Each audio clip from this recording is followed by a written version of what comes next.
افغانستان کی بات کریں تو وہ ایک لینڈ لاک کنٹری ہے، یعنی کہ ان کا سمندری کوئی رابطہ نہیں ہے، تو جتنی سمندری تجارتی کہتے ہیں نا ساز و سامان تھا وہ پاکستان کے تھرو ان تک پہنچتا تھا. تو پاکستان نے تو بڑے اچھے سے تعلقات رکھنے کی کوشش کی ہے، ایک اچھے پڑوسی ہونے کا ہم نے ثبوت دیا ہے ہمیشہ سے، لیکن ہمیشہ کہتے ہیں نا ہر بار ہمارے اوپر وار کیا گیا اور چھپ کر وار کیا گیا اور انڈیا کے ساتھ مل کر وار کیا گیا. آپ یہ دیکھیں جب پاکستان اور انڈیا کا جب مارکا ہو رہا تھا، یعنی کہ بنیان مرصوص اور مارکہ حق کی میں بات کر رہی ہوں، تب بھی جو سب سے پہلی حمایت میں آواز اٹھی تھی انڈیا کی وہ اٹھی تھی جی افغانستان کی جانب سے. تو اس کے باوجود ہم یہ دیکھ رہے ہیں پاکستان نے ہمیشہ سے ریسٹرینٹ کا مظاہرہ کیا، ہمیشہ سے پاکستان نے یہ کہا کہ جناب ہم چاہتے ہیں کہ مسئلہ جو ہے وہ ایک افہام و تفہیم سے حل ہو. لیکن جب اس طریقے سے پاکستان پر متعدد بار حملے کیے جائیں گے، دہشت گردی کے واقعات بڑھتے جائیں گے، تو پھر یہ ناگزیر ہو گیا تھا. یہ دیکھیں آپ کے 1979 میں after Soviet invasion 55 lakh Afghan refugees Pakistan آئے، ہم نے سینے سے لگایا، لیکن کچھ دہشت گرد عناصر ایسے تھے جنہوں نے ہمیشہ پاکستان کو دھوکہ دیا، پاکستان کے لیے مشکلات پیدا کی اور چند بھارتی ڈالرز کے پیچھے بھارت کی پراکسی بنے. اب جب ان کے اوپر کریک ڈاؤن ہوا ہے ان دہشت گرد عناصر کے، پھر آپ مناظر ہمارے سامنے یہ ہے کہ اپنی وردیاں چھوڑ کے بھاگے، اپنے ساتھیوں کی لاشیں چھوڑ کے بھاگے، اپنے ہتھیار چھوڑ کے بھاگے. آپ نے وردیوں کی بات کی نا تو اس کی ویڈیو بھی ہمارے سامنے ہے. تو افغان طالبان کی پاک فوج کے سامنے سرنڈر کی ویڈیو منظر عام پر آ گئی ہے، تو ویڈیو بھی ہم آپ کو دکھا رہے ہیں اسکرین پر ساتھ ساتھ میں. تو اس میں آپ دیکھ سکتے ہیں جو پوسٹ تھی، قبضہ کی گئی پوسٹ پر طالبان نے سرنڈر کیا اور افغان طالبان کو پاک فوج کے سامنے اس میں ہم سرنڈر کرتے ہوئے دیکھ بھی سکتے ہیں. اشتعال انگیزی کے جواب میں پاکستان کے ایکشن نے افغان طالبان کو تتر بتر کر دیا. اور آپ یہ دیکھیں کہ پاکستان ایک پرامن ملک ہے اور ہم امن کو، پیس کو سپورٹ کرتے ہیں، پیس کو ہی پروموٹ کرتے ہیں، لیکن اگر آپ پاکستان کی دفاع، پاکستان کی سالمیت، پاکستان کے استحکام کی طرف کوئی بھی میلی آنکھ ڈالے گا تو اس کا انجام یہی ہوگا جو ان پراکسیز کا ہوا ہے، جو کہ ان افغان طالبان کا ہوا ہے، اور وہی ہوگا جو کہ ان کے سرپرست بھارت کا ہوا تھا 10 مئی میں. بالکل. اچھا جی، مزید پھر ہم آپ کو بتاتے ہیں، ڈیٹیل ظاہر ہے پھر آنا شروع ہوئی، تو ISPR کا اس حوالے سے کہنا ہے کہ افغان طالبان حکومت دہشت گردوں کی سرپرستی سے باز آ جائے.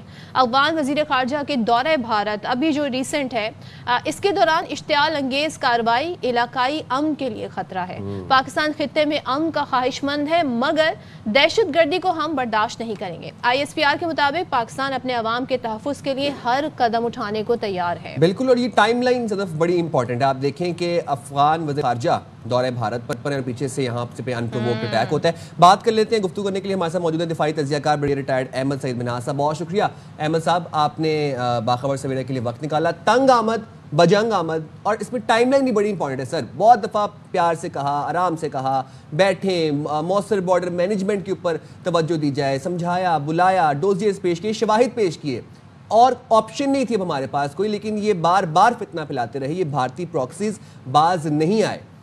کتنا ناگزیر تھا جو پاکستان کا رد عمل ہے، اور یہ جو ان کی 20 پوسٹوں کو ہم نے 20 سے زائد پوسٹوں کو ہم نے انٹرسیپٹ کیا اور 200 سے زائد طالبان کو ہم نے شہید کیا، جہنم حاصل کیا. جی احمد صاحب. منہاس صاحب آپ ہمارے ساتھ ہیں. جی بسم اللہ الرحمن الرحیم. دیکھیں بالکل آپ نے کہا تنگ آمد بجنگ آمد، جی بالکل سر پلیز تنگ آمد بجنگ آمد کی بات کر رہے ہیں. بالکل وہ وقت کی اہم ضرورت تھا. ہم سب جانتے ہیں کہ 2021 سے لے کے اب تک پاکستان نے ہمیشہ اچھے ریلیشنز کی خواہش ظاہر کی افغانستان کے ساتھ، لیکن بدقسمتی سے وہاں پر جو طالبان رجیم ہے، میں تو اب اس کو اگر یہ بھی کہوں کہ اس کو مسلط کیا گیا ہے افغانستان کے اوپر، کیونکہ وہاں معصوم شہری جو ڈیولپمنٹ کی طرف جا رہے تھے یا اپنی جو بیسک ان کی جو امیونٹیز تھیں ان کی طرف جا رہے تھے، تعلیم کی طرف جا رہے تھے، دوبارہ سے ان کے اوپر کیسی رجیم مسلط کی گئی کہ جس کا کوئی وہاں پر اس طرح سے کوئی لینا دینا نہیں تھا، اور وہاں پبلک کے اندر بھی اس کی ایکسیپٹنس جو ہے اس طرح سے نہیں تھی. تو ایک ویگابونڈز کے میں تو کہوں گا کہ ان کی رجیم اس وقت افغانستان پہ مسلط ہے. پاکستان نے 2021 سے لے کے اب تک ہمیشہ ان کے ساتھ برادرانہ جو ہے تعلقات قائم کرنے کی کوشش کی، اور بارہا دفعہ جو TTP کے ایلیمنٹس ہیں، یہ BLA اور BRA کے ایلیمنٹس ہیں جو افغانستان کی سرزمین پہ چھپے ہوئے اپنے ہائیڈ آؤٹس کے اندر موجود ہیں، ان کی آڈیو ویڈیو اور تمام ان کے موومنٹ کے شواہد پیش کیے، لیکن لپ سروسنگ کے علاوہ افغانستان نے کچھ نہ کیا. اب یہ جو طالبان رجیم ہے بیسیکلی اس نے اب دوبارہ سے اپنے آپ کو as a proxy, as a paid جسے کہتے ہیں نا مرسنریز، وہ والا رول ادا کرنے کے لیے دوبارہ انڈیا سے رابطہ کیا. اور بدقسمتی سے انڈیا، ہم سب جانتے ہیں کہ وہاں پہ بہار کے الیکشنز ہونے والے ہیں، اور جب الیکشنز وہاں پر آتے ہیں تو پاکستان کے ساتھ اس کا کوئی نہ کوئی لازمی اس طرح کے ایشوز کھڑے ہو جاتے ہیں. اب ادروائز پہ دیکھیں آپ، جو انڈیا کا اسٹریٹجک تھاٹ ہے اس کے مطابق چانکیہ کوٹالیا کو فالو کرتے ہیں، اور چانکیہ کوٹالیا کی تھیوری کے حساب سے جو آپ کا امیجیٹ نیبر ہے وہ آپ کا دشمن ہے، اور آپ کے نیبر کا نیبر آپ کا دوست ہے. تو لہٰذا چانکیہ کوٹالیا کی ٹیچنگ کے حساب سے افغانستان نیچرلی ان کا دوست بنتا ہے اور پاکستان دشمن. تو لہٰذا انہوں نے اس وقت اپنے افغانی جو رجیم ہے اس کو اپنے پاس بلایا، اس کے فارن منسٹر کو، اور اپنی سرزمین پر اینٹی پاکستان جو ہے اسٹیٹمنٹس دلوائیں، اور اسپیشلی ایک بڑی سرکاسٹک قسم کی انہوں نے بات کی کہ پاکستان کو یاد ہونا چاہیے کہ جو افغانیوں نے، ان کی طالبان نے جو ان کے رشینز کے ساتھ کیا اور پھر امریکن کے ساتھ کیا، تو پاکستانیوں کو اس کا اندازہ ہونا چاہیے کہ ہم کیسے کر سکتے ہیں. تو لہٰذا یہ تمام باتیں اگر سامنے رکھیں تو بڑی واضح الفاظ میں پوری دنیا جانتی کہ اگر پاکستان مناز صاحب یہ بات جو وہ یہ کہہ رہے ہیں تو کبھی بھی یہ رشیا کو ڈیفیٹ نہیں دے سکتے تھے کبھی. مناز صاحب جس طرح انڈیا میں بیٹھ کر پریس کانفرنس ہوئی اور جو الفاظ آپ نے بتایا جو وہاں پر دہرائے گئے، تو یہ بات تو ایکسپوز ہو گئی کہ افغان حکومت، طالبان جو وہاں سے کر رہے ہیں وہ انڈیا کے کہنے پر کر رہے ہیں. ان کو اندازہ نہیں ہے کہ انڈیا انہیں کس طریقے سے استعمال کر رہا ہے. اور ظاہر ہے اگر وہ اپنی ایک انڈیویجول آئیڈینٹی قائم رکھنا چاہتے ہیں، اگر وہ چاہتے ہیں کہ وہ ایز پڑوسی جو ہے باقی کنٹریز کے ساتھ ان کے تعلقات رہیں، تو انہوں نے اپنے پیروں پر ایک طریقے سے کلہاڑی ماری ہے پاکستان کے خلاف اس طریقے سے اٹیک کر کے. آپ نہیں سمجھتے کہ اس کا احساس انہیں ہونا چاہیے؟ آپ سمجھتے ہیں کہ اس قسم کی کوئی سوچ وہاں نہیں پائی جاتی؟ جو وہ یہ بات کہہ رہے ہیں جی کہ ہم نے نیٹو، امریکہ، روس اور پتہ نہیں کس کس کو اپنے ملک میں نہیں بیٹھنے دیا، پنپنے دیا، تو پاکستان نے تو ان کا یہ غرور بھی خاک میں ملا دیا.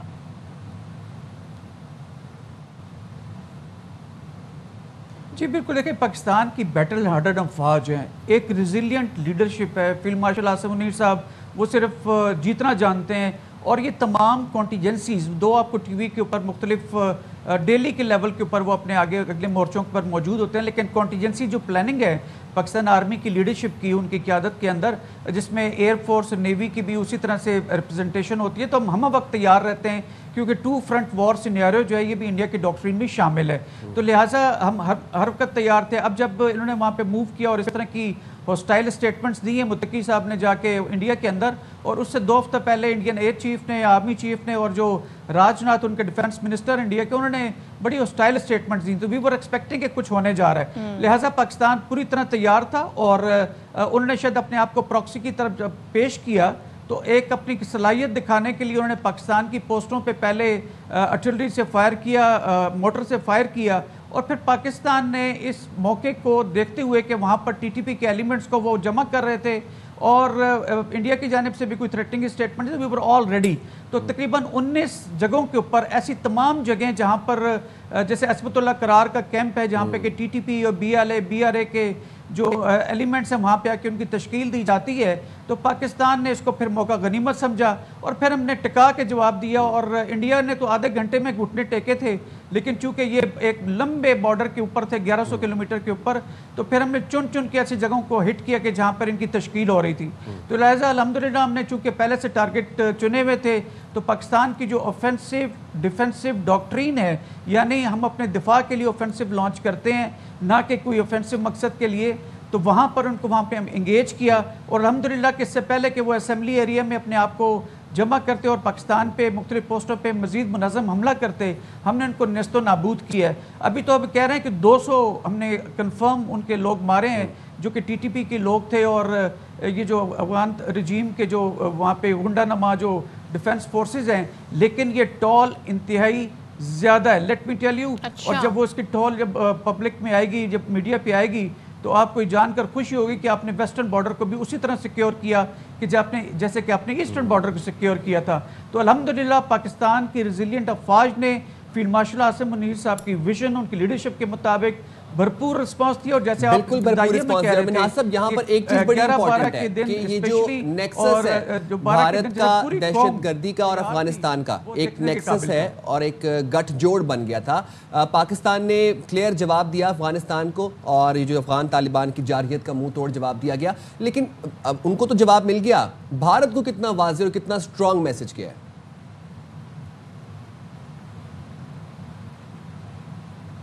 دیکھیں بھارت آلریڈی آپریشن بنیاد مرصوص کی جو ہار ہوئی ہے 6-0 جو اورنگزیب صاحب نے کہا تھا اور پوری دنیا میں 6-0 ان کی چھیڑ بنا ہوا ہے, تو انہوں نے جب دیکھا کہ کنونشنل لیول کے اوپر وہ کچھ نہیں کر سکتے تو انہوں نے پراکسی کو اپنی افغانی جو رجیم ہے اس کو پراکسی کے طور پر استعمال کرنے کا فیصلہ کیا, اور اس لیے ان کو خاصی آؤ بھگت بھی کی گئی متقی صاحب کی وہاں پر انڈیا کے اندر. لیکن پاکستان نے وہاں پر بھی دکھایا کہ ہم دونوں طرف نظر رکھے ہوئے ہیں, ہم ویسٹ کی طرف بھی دیکھ رہے ہیں, ایسٹ کی جانب, اور جو انڈیا پوری دنیا میں as a state sponsoring terrorism کے طور پر پچھلے 1.5 سال کے اندر پوری دنیا میں ایکسپوز ہوا, چاہے وہ کینیڈا ہو, چاہے وہ نیو یارک ہو, چاہے قطر ہو, اور ریسنٹلی ایران ہو, اور ہم جو یہ ساؤتھ ایشیا کے اندر جو افغانستان کے تھرو پاکستان پہ دہشت گردی کے حملے ہوتے ہیں, یہ تمام چیزیں دنیا کے سامنے موجود ہیں. تو لہٰذا جو انڈیا آئسولیشن کا شکار تھا مزید ایکسپوز ہوا. کسی صورت وہ ڈینائی نہیں کر سکتے کہ اس کے پیچھے انڈیا کی پشت پناہی نہیں تھی, 100% تھی پشت پناہی, لیکن پاکستان کی ریزیڈنٹ افواج نے ان کو ڈپلومیٹک پولیٹیکل لیول پہ اور اب میدان جنگ کے اندر, چاہے وہ ایسٹ کی جانب ہو انڈیا کے اندر یا افغانستان کے اندر, بھرپور جواب دیتے ہوئے ہم نے اپنی صلاحیتوں کو منوایا ہے. اور جو پاکستان آرمڈ فورسز کا ایک وہ طور امتیاز رہا ہے کہ اپنے دفاع کے لیے وہ ہر کچھ کرنے کے لیے تیار رہتے ہیں, مزید اسٹرانگ ہوا ہے. مزید پاکستان کی آرمڈ فورسز عام طور پر اور پاکستانی قوم کی خاص کر کے جو ہے وہ وقار بلند ہوا, اور انشاءاللہ ہم اس کو مینٹین کریں گے. ہم جنگ نہیں چاہتے, ہم چاہتے ہیں کہ بیٹھ کے مل کے بات کریں. ہمارا ہمسایہ مسلم ملک ہے یہ. بالکل آپ نے صحیح کہا, ہم ہمیشہ سے پیس کی بات کرتے ہیں. تھینک یو سو مچ منہا صاحب. لیکن کیا کریں, ہمارے جی پڑوسی ایسے ہیں, خاص طور پہ ہم بھارت اور افغانستان کی بات کریں. افغانستان کو سوچنا چاہیے کہ بھارت کا کہتے ہیں نا کرائے کا ہتھیار نہ بنے, وہ استعمال جس طریقے سے ہو رہا ہے یہ سوچنا ہوگا کہ ان کی اپنی پالیسی کیا ہے. اور میں بہت ساری ایسی پوسٹیں دیکھ رہی تھی جس میں انڈین یہ کہہ رہے تھے کہ یہ ہماری جنگ لڑ رہے ہیں. تو بھارتیوں اگر بات یہاں تک آ گئی ہے کہ افغانستان آپ کی جنگ لڑ رہا ہے تو بس آپ لوگ رہنے دیں, وہ بھی آپ سے نہیں ہوگا. اور انڈیا کے بھروسے, وہ انڈیا جس نے اتنی مار کھائی ہے, ابھی 2 مہینے پہلے 10 مئی میں اتنی مار کھائی ہے, اپنے طیارے برباد کروائے ہیں, ہزیمت اٹھائی ہے, 6-0 پوری دنیا کو پتہ ہے, اس بھارت کے بھروسے یہاں پہ جارحیت کر رہے ہیں. مطلب بس اس پہ بریک ہی لیتے ہیں ہم, بریک لے لیتے ہیں, چھوٹی سی بریک پہ حاضر ہوں گے بریک کے بعد.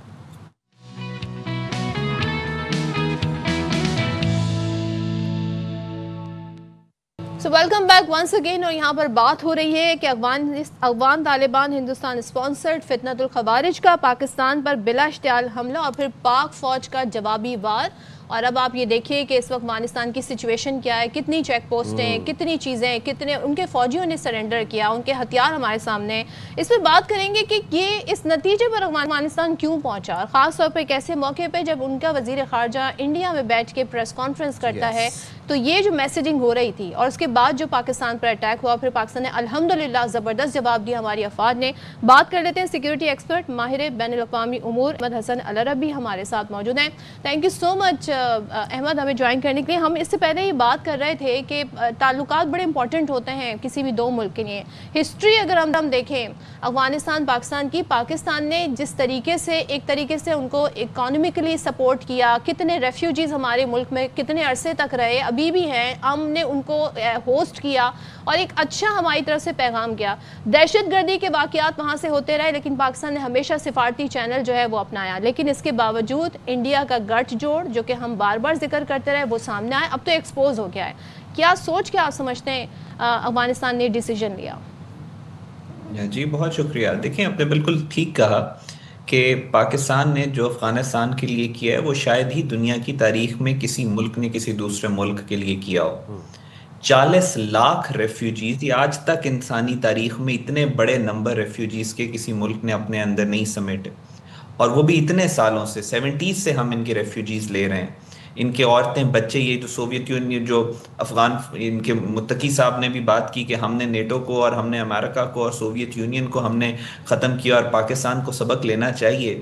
یہ بڑی تکلیف دہ بات ہے، especially coming from an Afghan, کیونکہ ان لوگوں کو اس بات کا پتہ ہونا چاہیے کہ سوویت یونین اور باقیوں کے ساتھ یہ لڑنے کے قابل ہی تب ہوئے کہ جب ان کی عورتیں اور بچے اور ان کی فیملیز پاکستان کے اندر، سوویت یونین کے خلاف تو پاکستان نے ان کو اوپنلی سپورٹ کیا، پاکستان کی سپورٹ کے بغیر تو کچھ بھی نہیں تھا، جب تک پاکستان نے ڈیسائیڈ نہیں کیا کہ ہم نے ان کو سپورٹ کرنا ہے تو یہ کچھ بھی نہیں کر سکے۔ اور افغانستان ٹریجڈی یہ ہے کہ 1947 میں جب پاکستان بنا تو آپ علامہ اقبال جو پاکستان کے فاؤنڈنگ فادر ہیں، انہوں نے اپنی زندگی کا آخری جو فورن ٹور کیا وہ پاکستان بننے سے پہلے افغانستان کا کیا، اور وہاں پہ جا کے انہوں نے وہ مشہور اشعار پڑھے کہ یہ دانہ راز آیت کے نایت کے رازوں کو جاننے والا تمہارے پاس بار بار نہیں آئے گا، اسلام کے نام پہ ایک ملک بن رہا ہے اس کے ساتھ خیانت نہ کرنا، کیونکہ علامہ اقبال اس وقت سمجھ چکے تھے کہ پاکستان کو افغانستان کی طرف سے بہت زیادہ پرابلم فیس کرنی پڑے گی، اور انہوں نے اس کو کرٹیل کرنے کی کوشش کی، اور پھر ایسے ہی ہوا۔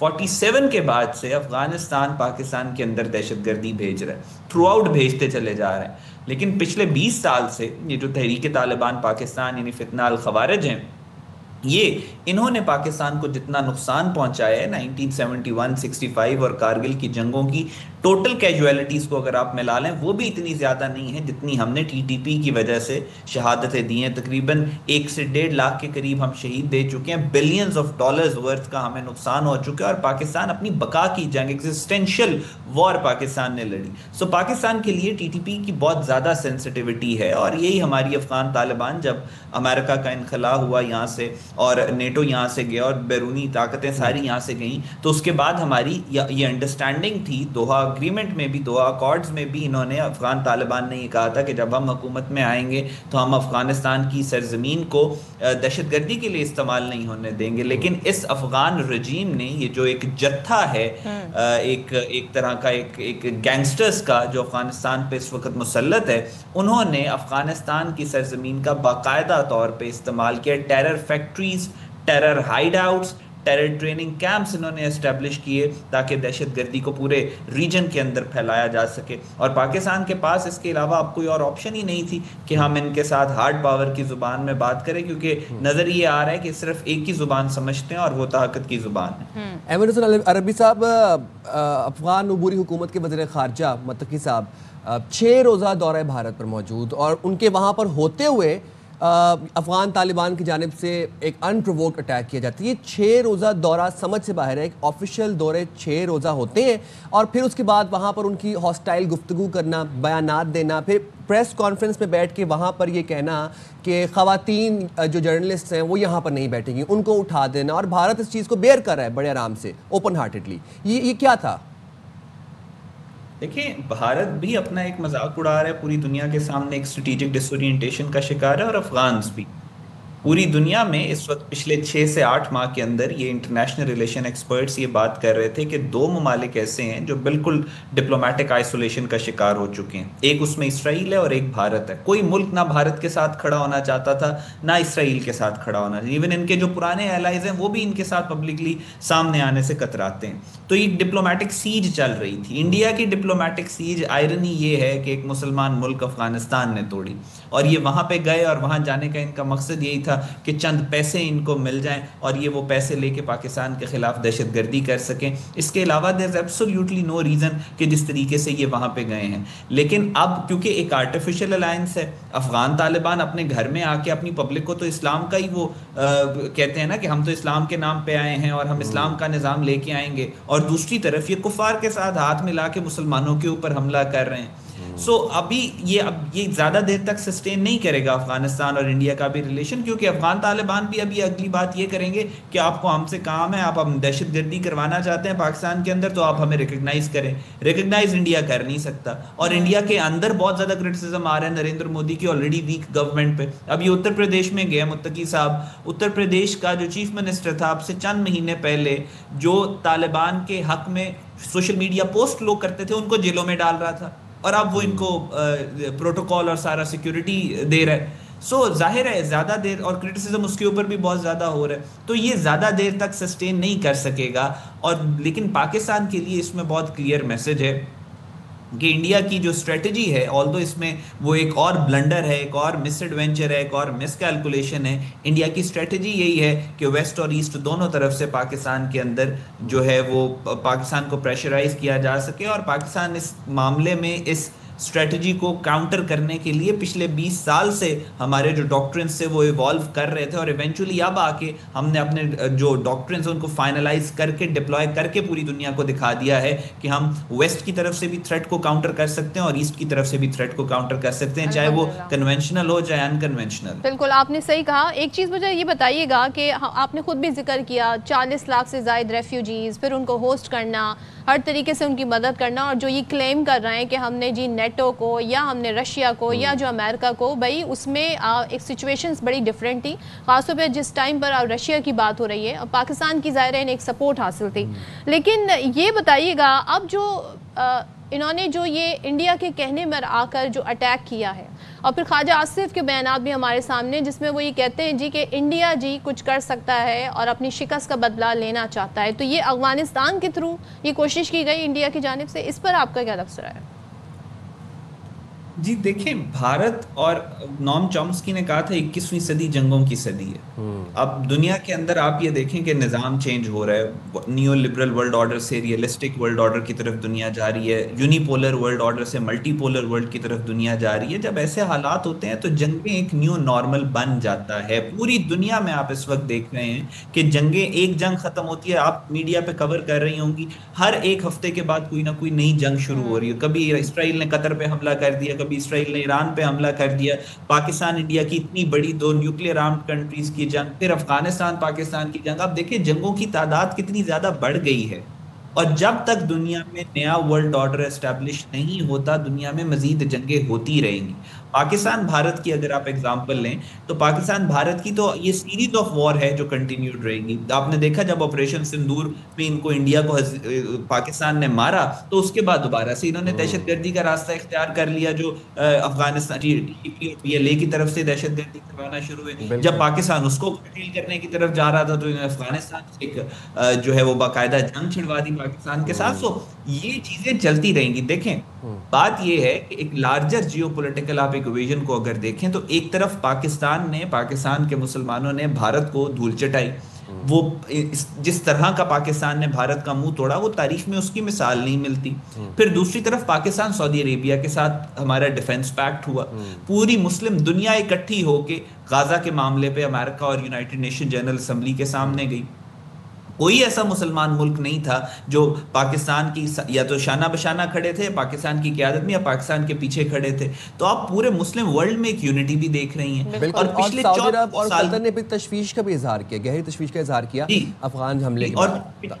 جی لیکن پچھلے 1400 سال کی تاریخ ہے مسلمانوں کی کہ جب بھی مسلمان اکٹھے ہونے لگتے ہیں تو مسلمانوں کے اندر ہی ایک گروپ موجود ہوتا ہے جو پیٹھ میں چھرا گھونپتا ہے۔ آج کل کے دور میں اس 21 سینچری میں وہ پیٹھ میں چھرا گھونپنے والے گروہ کا کردار افغانستان ادا کر رہا ہے۔ وہ صرف پاکستان کی پیٹھ میں چھرا نہیں گھونپ رہا، وہ پوری مسلم دنیا کی پیٹھ میں چھرا گھونپ رہا ہے۔ ایسے ہی ہے، بالکل آپ نے صحیح کہا۔ تھینک یو سو مچ۔ احمد الحسن عربی ہمارے ساتھ موجود ہے۔ آپ بڑے زبردست طریقے سے، ظاہر ہے کہتے ہیں نا جب ہم انٹرنیشنلی اور سارے ایشوز کو ہسٹوریکلی بھی دیکھتے ہیں تو بہت کچھ حقائق سامنے آتے ہیں۔ ہم جائیں چھوٹی سی بریک پہ، حاضر ہوں گے بریک کے بعد۔ اسٹے رہتے ہیں with us۔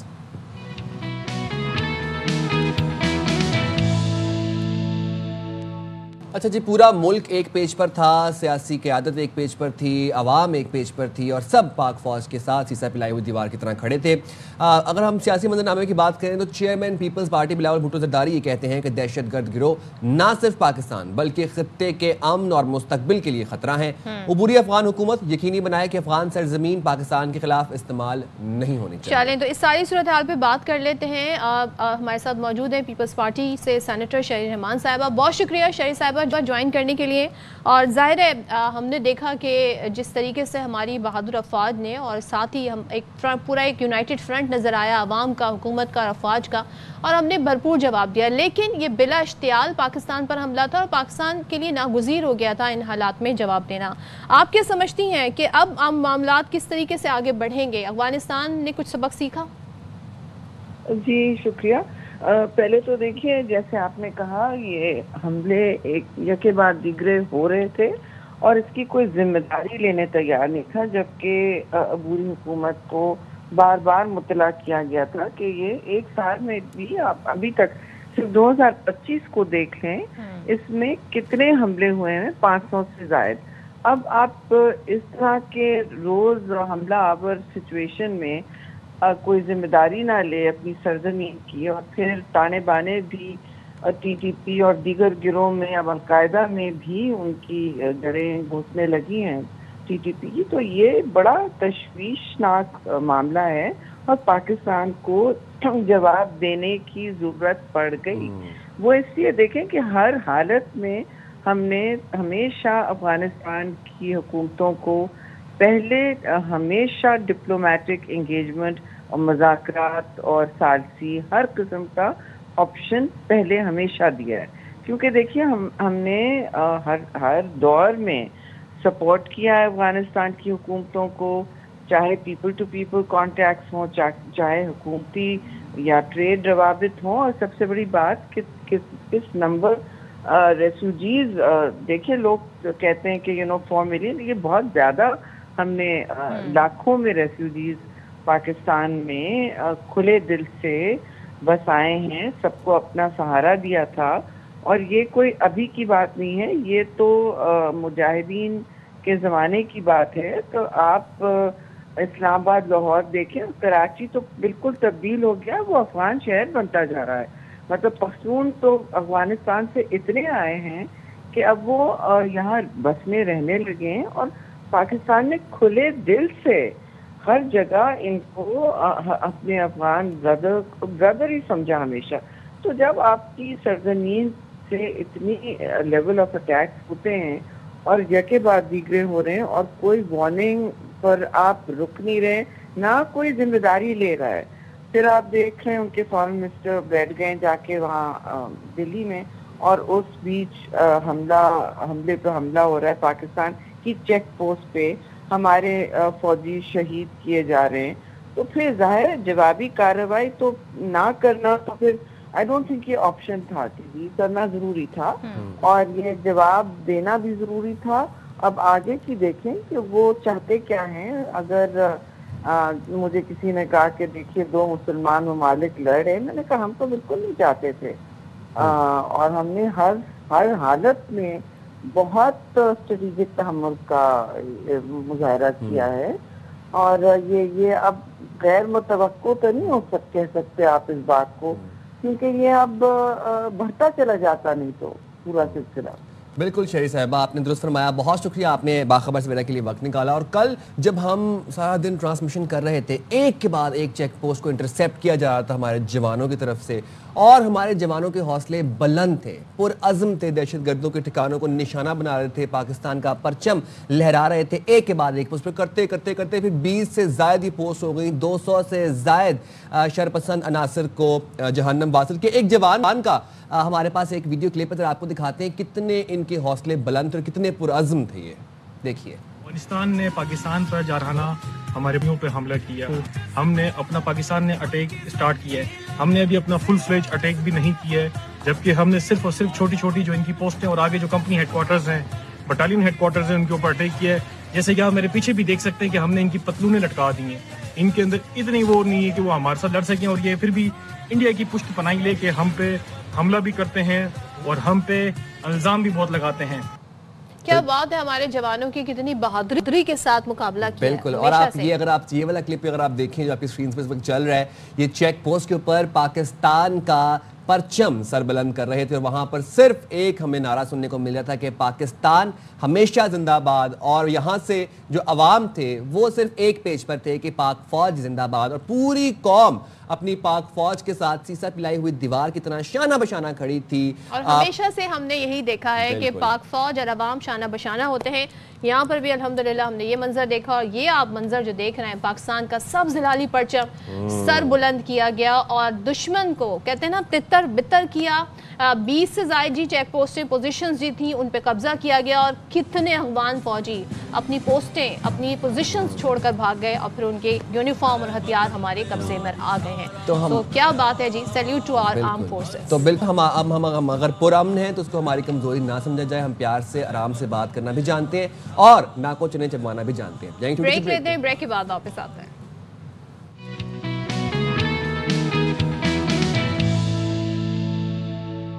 السلام علیکم، باخبر سویرا میں ایک دفعہ پھر سے آپ کو کہتے ہیں خوش آمدید. سائم خان اور صدف عبد الجبار ایک دفعہ پھر سے آپ کی خدمت میں حاضر ہیں. اور جناب وداؤٹ اینی فردر اڈو، آج وہ دن ہے، وہ تاریخی دن ہے جس کا ہم سب کو بے صبری سے انتظار تھا. میں بات کر رہا ہوں غزہ جنگ بندی معاہدے کے پہلے مرحلے کی تقریب آج مصر میں ہوگی. شرم الشیخ میں ایک سربراہی اجلاس ہوگا جس کی صدارت مصر کے صدر عبد الفتاح السیسی کریں گے. صدر ڈونلڈ ٹرمپ بھی اس میں موجود ہوں گے. ترک صدر طیب اردوان، فرانسیسی صدر، جرمن چانسلر، برطانیہ، اٹلی، اسپین کے وزراء اعظم، سعودی عرب اور قطری حکام سمیت 20 ملکوں کے رہنما شریک ہوں گے. وزیر اعظم شہباز شریف بھی روانہ ہو چکے ہیں پاکستان سے. ان کے ساتھ عطا تارڑ صاحب بھی ہیں اور نائب وزیر اعظم اسحاق ڈار پورا ایک ڈیلیگیشن ہوگا پاکستان سے. اچھا جی، اقوام متحدہ کے جو سیکریٹری جنرل انٹونیو گوٹریس اور یورپین کونسل کے صدر بھی اس موقع پر موجود ہوں گے، جبکہ حماس اور اسرائیل نے اس تقریب میں شرکت سے انکار کیا ہے.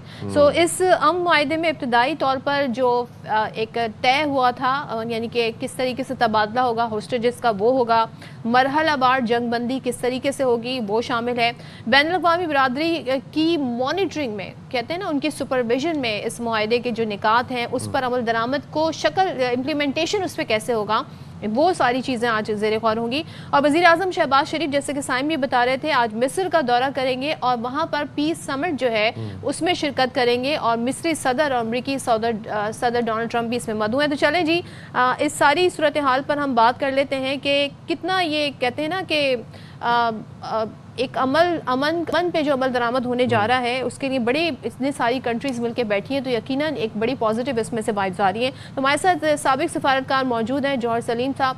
تھینک یو سو مچ جوہر صاحب ہم جوائن کرنے کے لیے. آج کا دن بڑا تاریخی ہے، لیکن دوسری طرف ہم دیکھ رہے ہیں کہ اسرائیل اور حماس سے اس میں شرکت نہیں کر رہے. باوجود اس کے آپ سمجھتے ہیں کہ یہ جو اچیومنٹ ہے اس کی سگنیفیکنس کیا ہے، اور کیا اب اس سے ہم یہ کہہ سکتے ہیں کہ جو امن غزہ میں آنا ہے وہ دیر پا ہوگا، الحمدللہ ہو سکے؟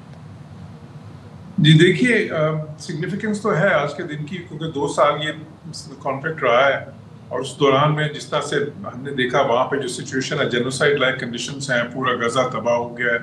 وہاں پہ جو ہے 70,000 سے زیادہ آفیشلی جو ہے بات ہو چکی ہے، اور اس میں 2/3 جو ہے وہ بچے اور خواتین تھے، انوسنٹس جو سارے سٹیزنس وہاں کے.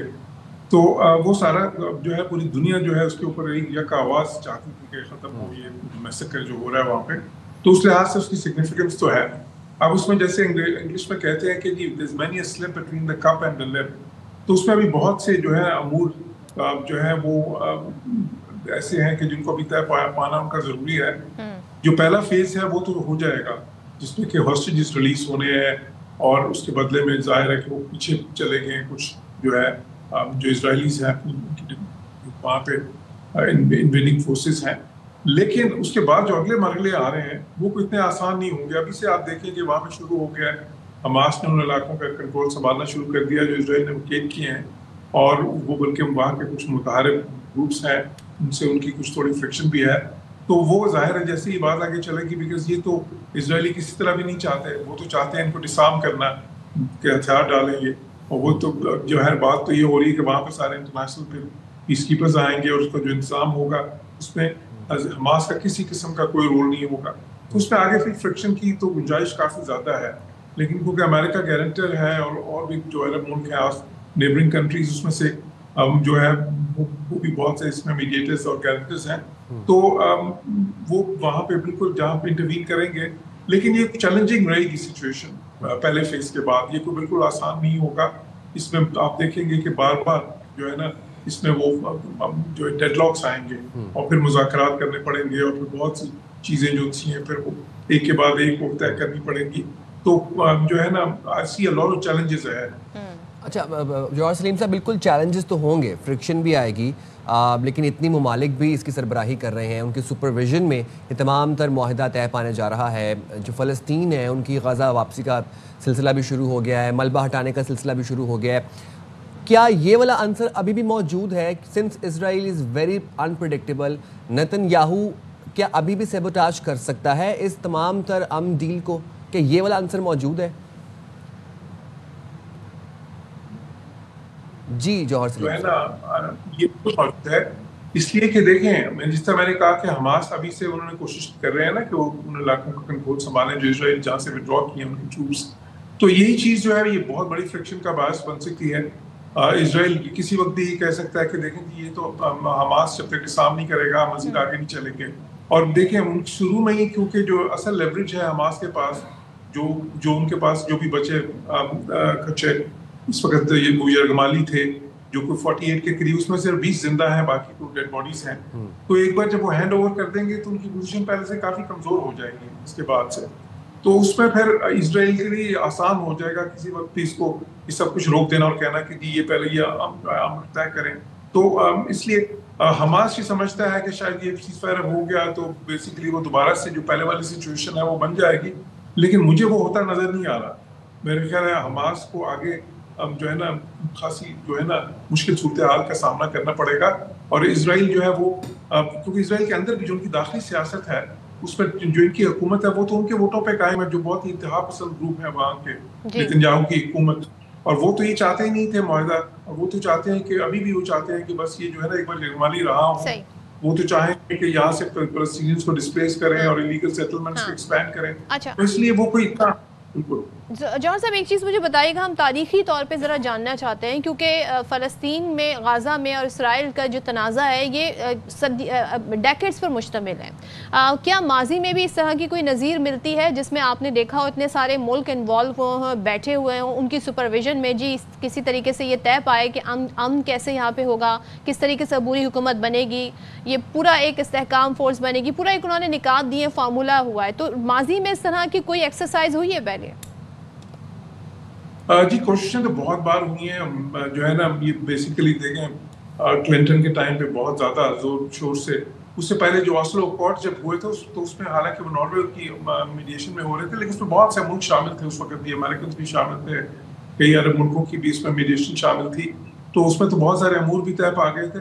اس سے پہلے جب ایجپٹ نے کیا تھا وہ تو خیر اس نے سب ملکوں سے الگ ہو کے تو کر لیا تھا لیکن وہ بھی امریکنز نے کروایا تھا, اس میں دوسرے ویسٹرن کنٹریز کی حمایت شامل تھی. تو اس بار جو ہے وہ ذرا مختلف سینس میں ہے کہ اس کے جو پوری دنیا اس چیز پہ متفق ہے کہ اس چیز کو چلنا چاہیے. اور اس میں امریکنز اور سارے عرب ملک اور پھر دنیا سے باہر بھی جو اسلامی ملک جس طرح پاکستان بہت نمایاں ہے, انڈونیشیا, ملیشیا, بہت سارے ملک اس وقت جو ان سے اس کو سپورٹ کر رہے ہیں. تو یہ پہلے سے تھوڑا مختلف ضرور ہے اب جو ہے لیکن یہ نہیں کہ بالکل انپریسیڈنٹڈ اس طرح سے نہیں ہے. اور بٹ اس سب کے باوجود میں سمجھتا ہوں کہ یہ اب آگے جو رستہ ہے پہلے فیز کے بعد وہ بہت زیادہ چیلنجنگ ہوگا اور اس میں بہت ہی زیادہ اس میں ہیکپس آئیں گے. بلکہ ہیکپس کیا کئی بار روڈ بلاکس دیکھیں گے اور کئی بار اس طرح ہوگا کہ رک جائے گا سارا کچھ اور پھر دوبارہ سے نیگوسیشنز ہوں گی. But let's hope for the best. Thank you very much Johar Saleem صاحب, آپ نے باخبر سویرا کے لیے وقت نکالا اور ہماری تو یہی دعا ہے اور یہی ماننا ہے کہ معاہدہ خیر خیریت سے پورا ہو جائے اور بس غازہ میں جنگ بندی, فلسطین میں جنگ بندی ہو جائے, وہاں پر پیس پریویل کر جائے. بالکل, اور دیر پا یہ ہو بلکہ مستقل ہو. اچھا جی ذرا سیاسی منظرنامے کی طرف بڑھتے ہیں. بہت بڑا سوال ہے اور یہ معاملہ ہے جی استعفے کا. استعفے اب پہلے تو ایک بھی نہیں پہنچ پا رہا تھا, اب میں نے سنا ہے کہ 2 پہنچ گئے. اب جناب 2 پہنچ گئے ہیں. وزیر اعلیٰ خیبر پختونخوا جو ایکس تھے یا ابھی وہ ایکس ہیں کہ نہیں ہیں, علی امین گنڈاپور صاحب, انہوں نے اپنا استعفیٰ بھیجا گورنر ہاؤس. اب گورنر ہاؤس میں گورنر صاحب نے پہلے تو کہا کہ ابھی تک موصول نہیں ہوا, پھر ان کو موصول ہوا, پھر ایک کی بجائے 2 موصول ہو گئے. اب گورنر یہ کہتے ہیں کہ جناب وہ جو 2 استعفے ہیں ان کے اوپر دستخط الگ الگ ہیں. اچھا دستخط کے علاوہ یہاں آپ اسکرین پہ بھی دیکھیں نا, ایک ٹائپڈ ہے اور ایک جی ہینڈ ریٹن ہے. اب یہ کہہ رہے ہیں جی اس میں کچھ مسٹیکس ہیں, ظاہر ہے جب دستخط ہی الگ الگ ہیں تو کیسے. پھر میں یہ بھی سن رہی تھی کہ کل سنڈے تھا نا, تو سنڈے کو یہ بھی بتایا گیا جی گورنر ہاؤس کا جو لیگل اسٹاف ہے وہ نہیں ہوتا اویلیبل. دیکھیں پہلے تو الیکٹرانک استعفیٰ گیا, پھر گورنر صاحب نے کہا کہ جناب ٹائپڈ استعفیٰ, وہ ہینڈ ریٹن استعفیٰ آنا چاہیے, ٹائپ نہیں ہونا چاہیے. اب جب وہ ہینڈ ریٹن گیا تو اس کے اندر وہ جو سگنیچرز ہیں وہ میچ نہیں کرے. لیکن سوال ابھی بھی وہی ہے کہ خیبر پختون کا نیا وزیر اعلیٰ کون ہوگا. اور دوسرے یہ کہ ہم یہ دیکھ رہے ہیں کہ یہ بھی کہا گیا گورنر کی طرف سے کہ جناب 15 تاریخ کو آ جائیں گنڈا پور صاحب اور پھر اس کی تصدیق ہو جائے گی. چلیں تو دوسرے ہم یہ دیکھ رہے ہیں کہ جو نمبرز ہیں وہ بھی بڑے انٹرسٹنگ ہیں. اب ہم دیکھ رہے ہیں کہ امیدوار جو ہیں ان کے نام کچھ سامنے آئے. پاکستان تحریک انصاف سے جی سہیل آفریدی کا نام آیا ہے. اس طریقے سے باقی بھی پارٹیز ہیں اپوزیشن پارٹیز وہ یہ کہہ رہی ہیں کہ ہم بھی اپنا امیدوار لائیں گے, لیکن یہاں مجھے کوئی متفقہ امیدوار ویسے دکھائی نہیں دے رہا. 145 کے ایوان میں جی 93 نمبرز ہے اس وقت حکومت کا اور 53 اپوزیشن کا ہے. 73 کا نمبر ہے جو گولڈن نمبر ہے وہ 73 کا ہے, وہ چاہیے. تو ہمارے نمائندے ضیاء الحق ان کی طرف چلتے ہیں, بیورو چیف پشاور, ان سے جان لیتے ہیں. ضیاء بتائیے گا آج کیا ڈیولپمنٹ ہو سکتی ہے؟ بڑا امپورٹنٹ کہا گیا تھا جی منڈے کو جی بہت کچھ ہو سکتا ہے, لیکن ابھی تک تو استعفیٰ ہی ایکسیپٹ نہیں ہوا ہے. جی ضیاء آپ کو آواز آ رہی ہے؟ چلیں ضیاء سے ہم رابطہ کرنے کی کوشش کریں گے. اور دوسرا آپ کے سامنے یہ بھی دیکھ سکتے ہیں کہ آپ کیا اس وقت اعداد و شمار ہے, پارٹی پوزیشن ہے, لیٹس سی کیا ہوتا ہے. اچھا, اپوزیشن نے بائیکاٹ کا فیصلہ کیا ہے اور ہمارے پاس اس حوالے سے اپڈیٹ بھی ہے, اور وہ یہ ہے کہ قائد ایوان کا انتخاب, اپوزیشن جماعتوں کا انتخابی عمل کے بائیکاٹ کا فیصلہ, اور اپوزیشن لیڈر عبداللہ کی زیر صدارت اجلاس میں بائیکاٹ کا فیصلہ کیا گیا ہے. ذرائع ہمیں یہ بتا رہے ہیں کہ JUIF کے پارلیمانی لیڈر مولانا لطف الرحمان اور اکرم خان درانی بھی شریک تھے, اور اجلاس کے دوران سپیکر بابر سلیم بھی اپوزیشن جماعتوں کو راضی نہ کر سکے. تو آپ کو خبر دے رہے ہیں قائد ایوان کا انتخاب, اپوزیشن جماعتوں کا انتخابی عمل کے بائیکاٹ کا فیصلہ. ذرائع کے مطابق اپوزیشن لیڈر عباد اللہ کی زیر صدارت اجلاس میں بائیکاٹ کا یہ فیصلہ کیا گیا. JUIF کے پارلیمانی لیڈر مولانا لطف الرحمان اور اکرم خان درانی بھی شریک تھے, اور اجلاس کے دوران سپیکر بابر سلیم بھی اپوزیشن جماعتوں کو راضی نہ کر سکے. تو بہت بڑا آج ڈیولپمنٹ ہونے جا رہی تھی. آپ کو پشاور سے اب خبر دے رہے ہیں کہ قائد ایوان کا انتخاب اور اپوزیشن جماعتوں نے انتخابی عمل کا بائیکاٹ کر دیا ہے, بائیکاٹ کا فیصلہ کر لیا ہے, اور اپوزیشن لیڈر عباد اللہ کی زیر صدارت اجلاس میں یہ بائیکاٹ کا فیصلہ کیا گیا. اور اجلاس کے دوران سپیکر بابر سلیم بھی اپوزیشن جماعتوں کو راضی نہ کر سکے. JUIF کے پارلیمانی لیڈر مولانا لطف الرحمان اور اکرم خان درانی بھی اس اجلاس میں شریک تھے. تو یہ تازہ ترین جی ڈیولپمنٹ ہے اس وقت, کیونکہ آج کے دن کو بڑی اہمیت دی جا رہی تھی, اور اس وقت ہم یہ دیکھ رہے ہیں کہ قائد ایوان کا انتخاب ہونا تھا, اپوزیشن جماعتوں کا انتخابی عمل کے بائیکاٹ کا فیصلہ, اور یہ ذرائع سے خبر آ رہی ہے, یہ بھی بتایا جا رہا ہے جی کہ اپوزیشن لیڈر عباد اللہ کی زیر صدارت اجلاس میں بائیکاٹ کا فیصلہ کیا گیا. تو بیورو چیف ضیاء الحق ہمارے ساتھ ہیں, ان سے بات کر لیتے ہیں. ضیاء بتائیے گا یہ کیا ہوا؟ آج تو بڑی اہم ڈیولپمنٹ ہونی تھی, بائیکاٹ کیا گیا ہے, وجوہات کیا بتائی جا رہی ہیں؟ جی, ایک تو کافی انٹرسٹنگ صورتحال یہاں پر پیدا ہو چکی ہے, اور اس انٹرسٹنگ صورتحال کی اصل وجہ یہ ہے کہ چونکہ آج الیکشن ہونے تھے نئے قائد ایوان کا, اور اس قائد ایوان کے لیے جو نامینیشن پیپر بھی کل جمع ہو چکے تھے, لیکن گزشتہ رات ہی گورنر نے جو ہے تو ایک لیٹر لکھا ہے جو سبکدوش ہونے والے وزیر اعلیٰ علی امین گنڈا پور کے نام پہ, کہ انہوں نے بتایا ہے کہ چونکہ آپ کے مجھے 2 استعفے ملے ہیں اور دونوں استعفوں میں جو آپ کے دستخط ہیں ان میں فرق ہے, تو لہٰذا آپ 15 تاریخ کو آئیں. تو اس وجہ سے اب تک ان کا استعفیٰ ایکسیپٹ نہیں ہوا ہے, اور جو اپوزیشن ہے وہ یہی بار ہاں کہہ رہی ہے کہ چونکہ ایک کابینہ موجود ہے, ایک وزیر اعلیٰ موجود ہے, تو اس وزیر اعلیٰ کی موجودگی میں یہ الیکشن جو ہے تو پروسیس غیر آئینی اور غیر قانونی ہے. یہ اپوزیشن کا دعویٰ ہے, گو کہ انہوں نے اپنی نامینیشن پیپر کل جمع کرا دیے تھے, چونکہ کل نامینیشن پیپر کا دن تھا. اور آج جو ہے تو اس وقت یہ بھی بتایا جا رہا ہے کہ PTI کے جو ممبران اسمبلی ہیں وہ تو یہاں پر پہنچ چکے ہیں, اور کچھ PTI کے ممبران اسمبلی جن میں جنید اکبر اور ان کی جو لیگل ٹیم ہے وہ پشاور ہائی کورٹ بھی پہنچی ہوئی ہے, تاکہ اگر اس الیکشن کو روکنے کے لیے بھی کوئی وہ لیگل کارروائی کی جاتی ہے تو اس کے حوالے سے وہ اپنی آج کی جو PTI ہے وہ اس کا دفاع کرے. تو چونکہ اپوزیشن یہ سمجھتی ہے کہ چونکہ یہ ایک ان کی نظر میں یہ غیر قانونی اور غیر آئینی اقدام ہے, تو اگر وہ اس کا حصہ بنیں گے تو وہ ضیاء تھوڑا سا ہم ذرا آئینی طور پہ اور لیگلی بھی اس معاملے کو جاننا چاہ رہے ہیں. یہ صورتحال اب ایک طرف یہ بن گئی ہے کہ 2 استعفے پہنچے ہیں, دونوں کے سگنیچر میچ نہیں ہو رہا ہے. گورنر صاحب نے ایک طریقے سے اس پہ اعتراض کر دیا اور کہا ہے علی امین گنڈا پور کو کہ آپ 15 تاریخ کو میرے ساتھ آئیں. آج ہونا تھا جی قائد ایوان کا انتخاب, اپوزیشن بائیکاٹ کر دیتی ہے, تو کیا اب جو حکومتی بینچز ہیں یا حکومتی جو ارکان ہیں کیا وہ انتخابی عمل آگے بڑھا سکتے ہیں, یا یہ نل اینڈ وائڈ ہو گئی یہ سچویشن؟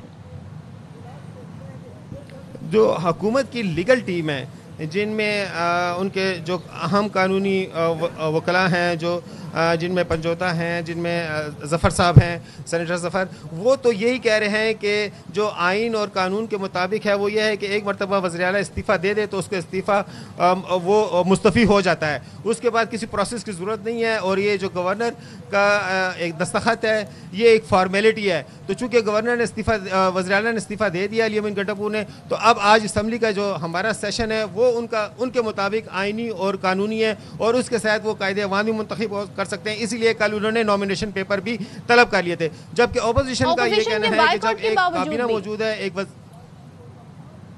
جی اپوزیشن کے بائیک آؤٹ کے باوجود اس وقت تو ممبران اسمبلی کی آمد کا سلسلہ جاری ہے گو کہ یہاں پر یہ بھی ایک تجویز دی جا رہی ہے کہ گورنر نے 2 دن کے لیے 15 تاریخ کو ہی وزیر اعلیٰ کو طلب کیا ہے تو اگر اس پروسیس کو ہم 2 دن مزید ڈیلے کر دیں اور اس ڈیلے میں وزیر اعلیٰ خود چونکہ ان کو طلب کیا ہے پرسنلی ذاتی طور پہ تو فزیکلی تو وہ جو جا کر وہاں پر اپنے استعفے کی تصدیق کر دیں گے اور اس کے بعد ہم جو ہے تو یہ پروسیس شروع کر دیں گے یہ بھی ایک پی ٹی آئی کے اندر یہ ایک سوچ چل رہی ہے اب اور دوسرا یہ ہے کہ ابھی عدالت میں بھی پی ٹی آئی کے ممبران پی ٹی آئی کے جو اہم قائدین ہیں وہ پہنچے ہوئے ہیں تو اس وقت جو ہے علی امین گنڈاپور بھی پہنچیں گے یا پہنچ گئے ہیں ان کی کیا اپڈیٹس ہیں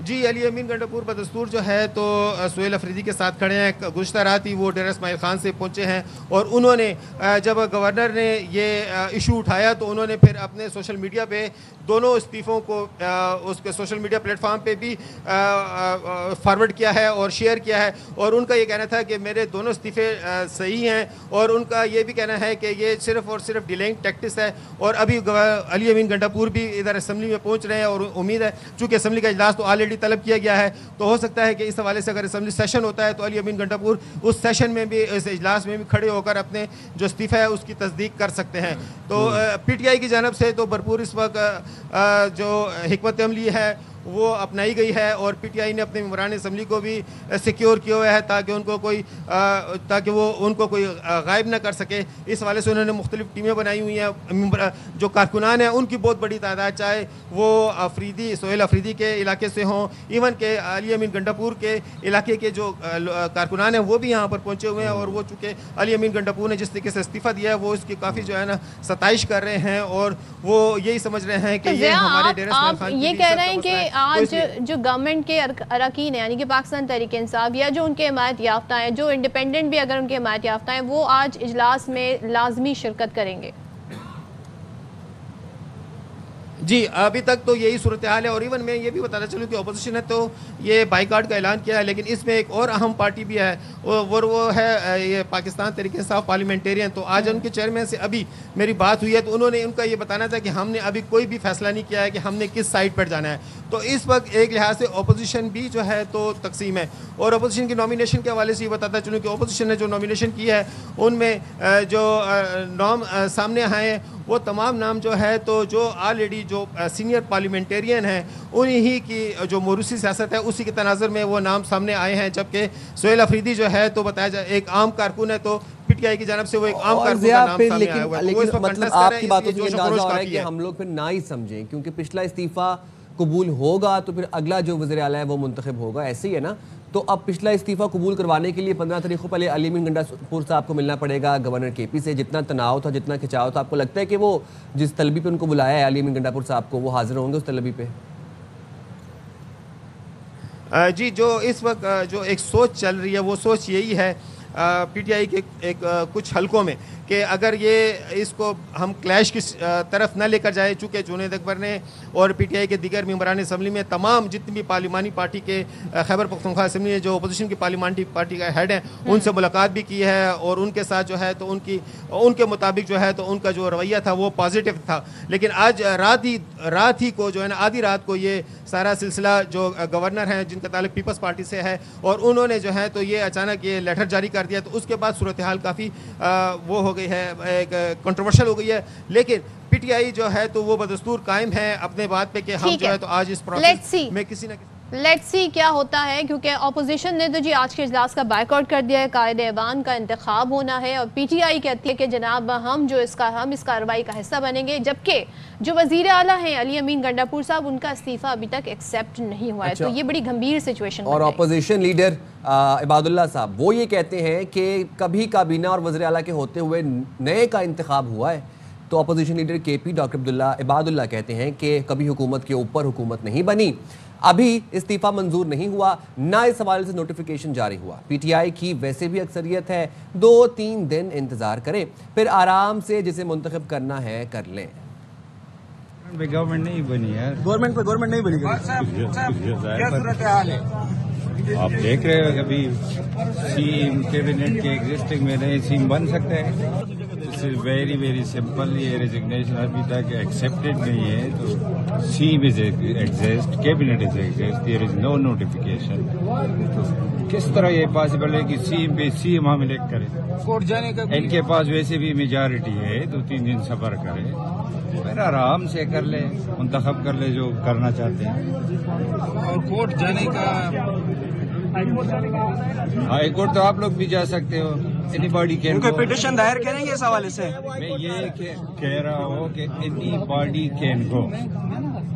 آپ پاکستانی سٹیزن ہیں، جو بھی بندہ ہے آئین کے ماورا جو بھی کام ہو رہا ہے اس کے خلاف آپ تو مشورہ دے رہے ہیں عباد اللہ صاحب. وہ یہ کہہ رہے ہیں دیکھیں آپ حکومت میں ہیں، آپ کے پاس نمبرز بھی ہیں، تو ذرا 2 دن صبر کر لیں. یعنی کہ وہی بات کہ گورنر صاحب سے مل لیں وزیر اعلیٰ، اور استعفے کا جو یہ مسئلہ ہے یہ حل ہو جائے تو پھر جی جائیں گے چھوٹی سی بریک پہ. حاضر ہوں گے بریک کے بعد. سے رائٹ دیا بتاس.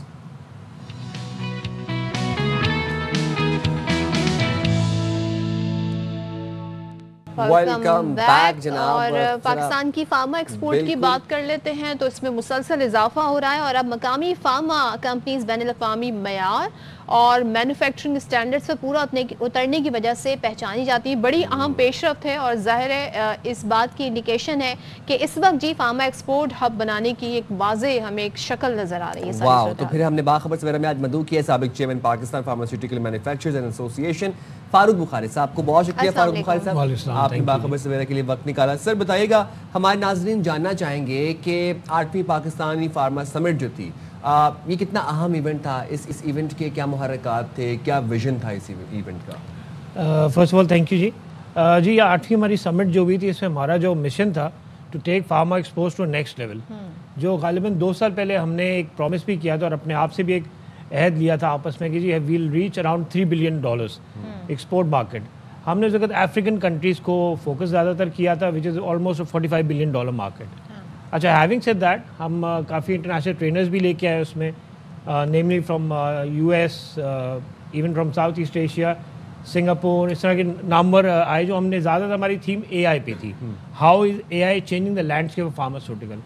ہیونگ سیڈ دیٹ، اس میں بڑی اچھی ایک خوشائن بات تھی کہ آلموسٹ 10 سے زائد کمپنیاں جو انٹرنیشنل ریکگنیشن حاصل کر چکی ہیں، جس میں MHRA انگلینڈ کی ہے، یورپین ریکگنیشن ہے، WHO کی 4 کمپنیز ہو گئی ہیں، PICS which is again a very international recognition by 75 countries all over the world. So I think we are on the right track, and hopefully within 2030 ہمیں minister صاحب نے ایک long term goal دیا ہے $30 billion کا. اچھا. which is again a positive sign کہ understanding کہ منسٹر صاحب I guess understands کہ ایک enabling environment ہے, and he believes کہ ہمارا potential ہے کہ we can reach that export level. Because having said that, on the background, the whole pharma market of the world is around $1.3 trillion. Okay. So we're trying to focus on that, and it's a good journey that we had in the past 5 years, and we have grown almost 34% in exports this year. یعنی کہ ہمارا جو volume ہے pharma export کا وہ آپ کہہ رہے ہیں کہ اچھا خاصا ہے, اور اس سے ہم بڑا اچھے طریقے سے انڈسٹری کو ترقی دینے کے لیے یوٹیلائز کر سکتے ہیں. لیکن ساتھ ساتھ یہ بتائیے جو ادویات کی صنعت ہے اور جو ریگولیٹرز ہے, ان کا جو آپس میں کوآرڈینیشن ہے, پوری ایک چین ہوتی ہے, چین آف کمانڈ, تو وہ آپ کیسے سمجھتے ہیں کہ اسے مزید کیسے بہتر کیا جا سکتا ہے؟ دیکھیے جی, جو ریگولیٹرز ہیں ان کا ایک بڑا خوشائن اور پازیٹیو رول رہا ہے پچھلے 2-3 سالوں میں. وہ زیادہ تر کیا, جیسے ہماری ڈریپ ہے, they're going towards WHO and PICS recognition, which is a great, would be a great achievement and encouraging for us, for quality manufacturers کہ وہ آگے بڑھ کے اور quality جیسی ادوائت لے کے آئیں. Having said that, moreover we need to understand کہ ہم جو ہماری regulatory authority ہے should have MOUs with different other regulatory authorities. For instance, European regulatory authorities, USFD سے ہمارا ایک غالباً MOU ہے WHO کے ساتھ بھی ہے. We should have more of these جو ہماری کنٹریز ہیں, African countries, south east Asia, ان کی ریگولیٹرز کے ساتھ ہمارا MOU ہو تاکہ وہ ایک ریکگنیشن آ سکے, ڈائریکٹ لنک بنے. جی دیکھیے جیسے ہم اگر اپنی دوائی کی یا ادوائیت کی تعریف کرتے ہیں that's of course recognisable, but اگر پاکستان گورنمنٹ ڈرائب اس کو ویٹ کرے and they have a MOU then it becomes a certificate کہ جی this is actually what it is. اچھا, مستقبل میں معیاری اور سستی ادویات کے لیے آپ کیا تجاویز دیں گے یا آپ کیا کام کر رہے ہیں اور کیا حکمت عملی اپنانا چاہیے؟ دیکھیے جی, جہاں تک معیاری ادوائیت کی الحمدللہ جو ہمیں ریکگنیشن مل رہی ہے انٹرنیشنلی, WHO, PICS اور غالباً باقی بھی جو ادارے انٹرنیشنل ریکگنائز کر رہے ہیں پاکستان کو, اینڈ اسپیشلی وہ overtaking Indians export especially into African South Asian market. جہاں تک سستی دوائی کے بعد آف کورس کاسٹ اسٹرکچر جو ہے ہمارا اور بہتری کی طرف جائے. آف کورس مطلب انوائرمنٹ کی پوری جو یوٹی اسٹرکچر ہے سارا کچھ ہے, everything should be looked in towards, and moreover اور بھی اس میں میڈیکل ڈیوائسز ہیں اور بھی اس میں کہہ سکتے ہیں اسپیکٹرم ہے جو فارماسیوٹیکل طرف ہے, اسے بھی توجہ دینی چاہیے, not just generic medicine I would say. اچھا, میں دوبارہ سے اسی طرف آؤں گی. جو سمٹ ہوئی اس کے اثرات کیا ہو سکتے ہیں, اور آپ نے اس میں AI کا ذکر بھی, اس کو کس طریقے سے انکارپوریٹ کیا جا رہا ہے, کیونکہ ہم نے دیکھا کووڈ کے بعد بہت کچھ چینج ہوا ہے. اب ٹیلی میڈیسن کی بات ہو رہی ہے, باقاعدہ آن لائن ڈاکٹرز اویلیبل ہیں, تو یہ سب اس میں انکارپوریٹ ہوا؟ ایبسولوٹلی جی, اور سب سے بڑی اس میں جو ہے AI میں ڈرگ ڈسکوری ہے. فار انسٹنس اگر آپ کلینکل ٹرائل کرتے ہیں, کلینکلی ایک ڈرگ کو بناتے ہیں, اس کو ٹرائل میں ڈالتے ہیں, it takes years. But fortunately now the AI has developed so much that process could be taken in 2.5 months. Wow. And having said that, like you said کہ جیسے اکثر سرجریز ہیں, اب انگلینڈ میں ایک پروفیسر بیٹھے ہیں یا سرجن بیٹھے ہیں جو بہت قابل ہیں, بٹ اگین وی ہیو الحمدللہ پاکستان میں 2-3 ایسے ادارے ہیں جو ریموٹ سرجری بھی کر سکتے ہیں. وتھ لیونارڈو ڈیونچی ایک وہ پورا روبوٹ ہے, سسٹم ہے جو پاکستان میں اویلیبل ہے الحمدللہ. تو سٹنگ ان لنڈن ہی can perform a surgery in Pakistan. تو it is developing very fast, not just the health care spectrum of medication, but again the health care itself. جیسے آپ نے ٹیلی میڈیسن کا ذکر کیا, اینڈ اینی نمبر ڈاکٹر جو ہے وہ آن لائن آپ کو تجویز دے سکتا ہے, not just you have to physically be there اور he has to be physically with you. So وہ جتنے بھی ٹیسٹ وغیرہ آپ ان کو آن لائن دیں گے, they'll understand what kind of profile disease you have or again what kind of sickness you have, then he can he can recommend, which is a great achievement. Having said that, کہ ہمارے ملک میں اکثر ایسے باشتر علاقے جہاں پہ یہ فصیلت موصول نہیں ہو سکتی ہے, تو having said موبائل پہ تو ہر ایک کوئی ہے نا, so it is a very good step. اور آپ کے ہاسپٹلس پہ, کلینکس پہ برڈن کم ہوگا, کیونکہ جو چھوٹی موٹی اس طرح بیماریاں ہیں اس کی ڈاکٹر سے صلاح لینا, مشورہ لینا آسان اس طریقے سے ہو جاتا ہے. اچھا ڈاکٹر صاحب, lastly how would you analyze PISA 2025؟